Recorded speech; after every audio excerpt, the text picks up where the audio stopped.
नमस्कार दोस्तों, एक बार फिर से आप सभी लोगों का स्वागत है मेरे YouTube चैनल पे। तो इस लेक्चर में हम लोग बात करने वाले हैं जो डॉकर फाइल हम लोग क्रिएट करते हैं, उस फाइल के अंदर एक इंपॉर्टेंट फीचर होता है, इसको हम बोलते हैं मल्टी स्टेज बिल्ड। अब मल्टी स्टेज बिल्ड क्या होता है? तो अभी अगर मैं आपको दिखाऊं तो आप लोगों को याद होगा, हमने ये डॉकर फाइल बनाई थी। इसमें हमने एक ये फॉर्म स्टेटमेंट लगाई थी। फॉर्म स्टेटमेंट का मतलब कहाँ से बिल्ड हो रही है हमारी इमेज, है ना? ये तो अगर मान लो एक सिंपल इमेज, मान लो मेरे पास एक इमेज के अंदर मल्टीपल स्टेजेस हैं और मेरी इमेज जो है वो मल्टीपल स्टेजेस में बनेगी, उसके बाद एक फाइनल आउटपुट आएगा। तो मतलब स्टेजेस के अंदर है इमेज, है ना?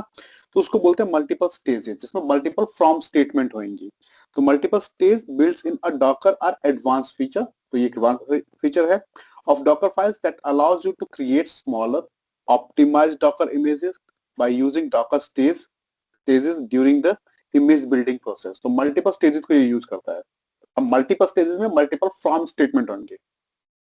It is specially useful for eliminating unnecessary files and dependencies from the image. तो जो भी आपके अननेसेसरी फाइल हैं, टूल्स हैं, उन सबको ये हटा देगा और जो डिपेंडेंसीज उनको हटा देगा इमेज में से, और इमेज को बनाएगा light weight, so making it lighter and more efficient. तो लाइट वेट बन जाएगी, मोर एफिशिएंट होगी, क्योंकि जो फालतू के टूल्स हैं, बाइनरीज हैं, उनको हटा देगा वो आपकी इमेज में से। So how it work?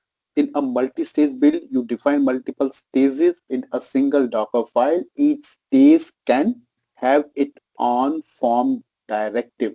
क्या मतलब इसका? इसका मतलब ये होगा कि हर स्टेज के अंदर उसका खुद का एक फॉर्म होगा, फॉर्म डायरेक्टिव, है ना, कि कहाँ से वो बिल्ड करेगा। So run different sets of instructions like building code और copying artifacts। तो कोड बिल्ड करना और आर्टिफैक्ट्स को कॉपी करना। कहाँ से कॉपी करता है?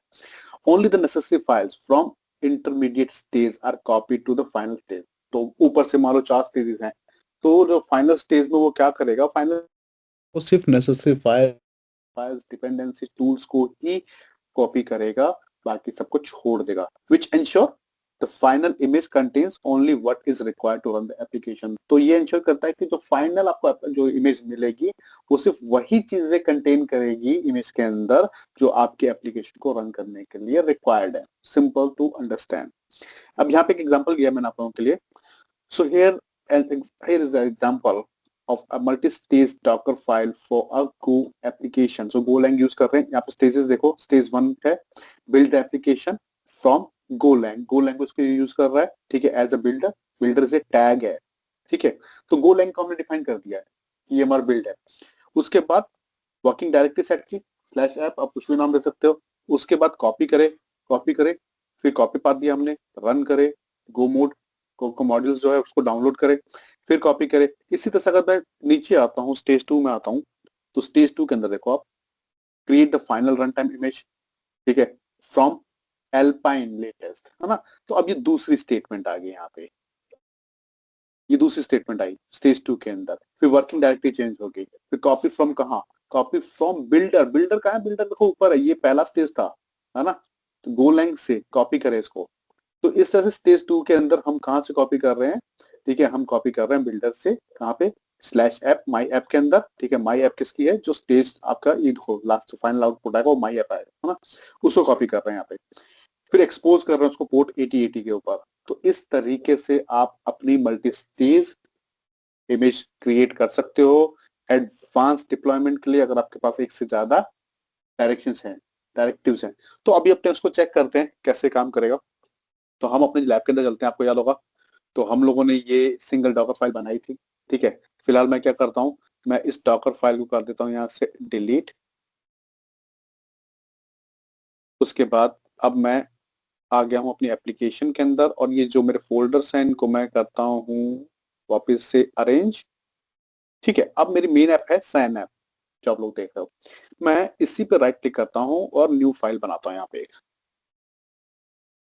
डॉकर फाइल, इसको नाम दे डॉकर फाइल। अब ये फाइल मेरी कहाँ बनी है? ये मेरी मेन एप्लीकेशन में बनी है। वरना पहले जो बना रहा था, पहले जो बन रही थी वो बिन के अंदर पब्लिश फोल्डर के अंदर मैंने बनाई थी लास्ट टाइम। अब मैंने बनाई है कहाँ पे? अब मैंने बनाई है मेन एप्लीकेशन के अंदर, ठीक है। मेन एप्लीकेशन के अंदर एक फाइल बनी है डॉकर फाइल, और इसको हम बनाएंगे मल्टी स्टेज, ठीक है। तो मल्टी स्टेज के लिए हम क्या करने वाले हैं देखते हैं आगे। मैं कोड लिखूंगा यहाँ पे। तो अब मैं अपना डॉकर फाइल का कोड लिखने वाला हूँ। तो हम स्टार्ट करेंगे फ्रॉम से। सो फ्रॉम, उसके बाद mcr dot microsoft.com then /.net then slash, अब मैं यहाँ पे डिफाइन कर रहा हूँ मेरा एसडीके। पहले मैंने बताया था ASP.NET, अब मैं बता रहा हूँ कि ये जो बिल्ड है इसके साथ साथ मुझे एसडीके चाहिए 8.0 .NET का। ठीक है, अब इसको एक टैग देंगे। टैग देने के लिए मैं यूज कर रहा हूँ एज बिल्ड, है ना, तो कोई भी टैग दे सकता हूँ, मैं एज बिल्ड दे रहा हूँ। नेक्स्ट हम इसके वर्क डायरेक्टरी बताएंगे। सो वर्क dir स्पेस मैं बोलता हूँ सोर्स होगा। ठीक है, उसके बाद फिर हम चलते हैं कॉपी। कॉपी कहाँ से करें, तो copy space star 10 dot project, तो CS प्रोजेक्ट। कहाँ कॉपी करें, डॉट स्लैश। पहले हम लोग क्या करते थे, जब भी हम कुछ बिल्ड करते थे तो हमारे पब्लिश के अंदर जाता था वो फोल्डर, बिन पब्लिश पे आता था। अगर नॉर्मली अगर मैं डॉकर फाइल यूज नहीं करता था, अभी मैंने यहाँ पे बोल दिया रूट डायरेक्टरी के अंदर कॉपी करते हैं। उसके बाद रूट मतलब मेन मेन जो हमारा फोल्डर उसके अंदर। उसके बाद रन, तो हम यहाँ पे कमांड रन करवाते हैं,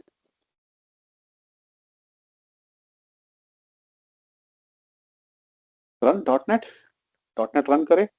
ठीक है, उसके बाद पब्लिश करें।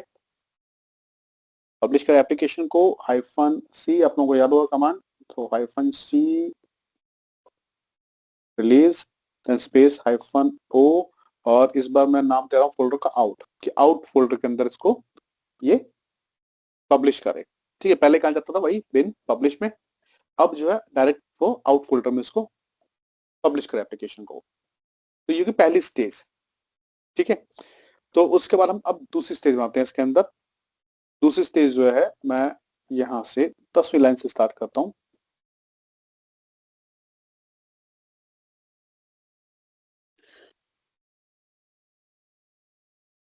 और एक लाइन मुझे और ऐड करनी है यहाँ पे, run .NET restore.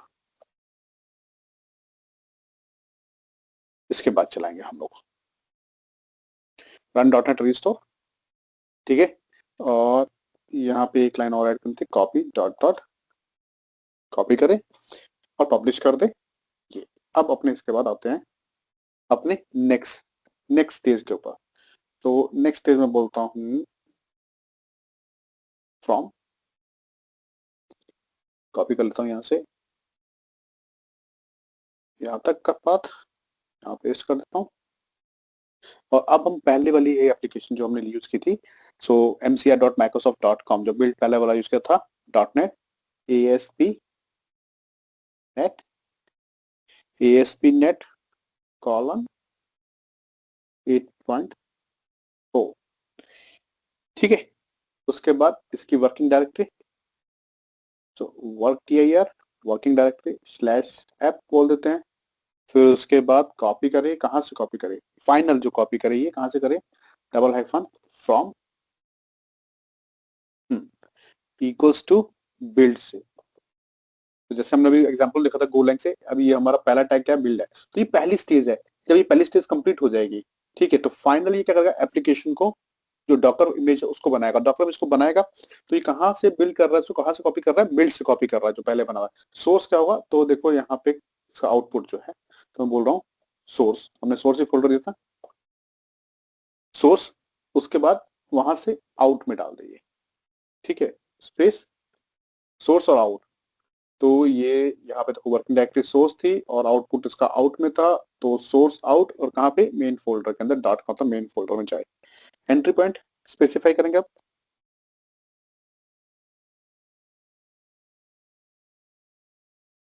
Entry point तो ब्रैकेट ले लेते हैं, वही फिर से .NET कमांड चलाए।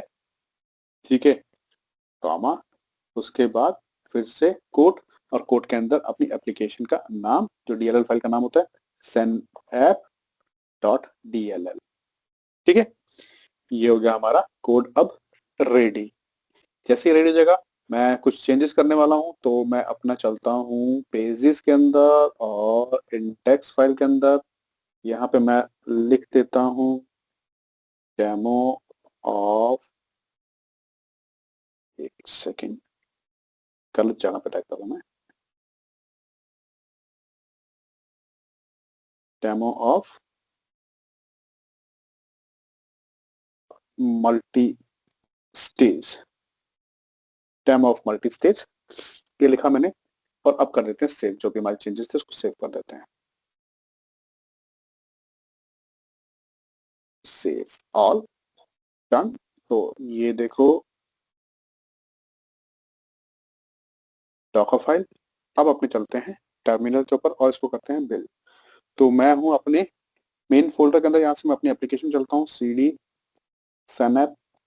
तो अपनी एप्लीकेशन में है और यहाँ पे रखेंगे। अब पहले हम लोग वहाँ पब्लिश फोल्डर में जाते थे, अब हम यहीं पे करेंगे डायरेक्ट इसको build. So docker build space -t space SANAP, SANAP ही नाम दे रहा हूँ उसको, स्पेस डॉट, एंटर हिट किया।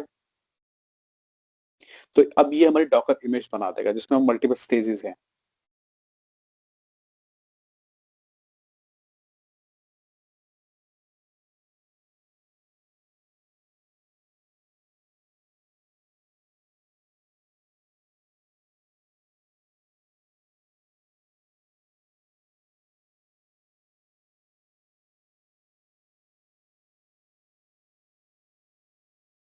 तो रेडी हो गया। अब मैं चेक कर लेते हैं। तो मैं यहाँ पे कमांड लगाता हूँ डॉकर इमेजेस, सॉरी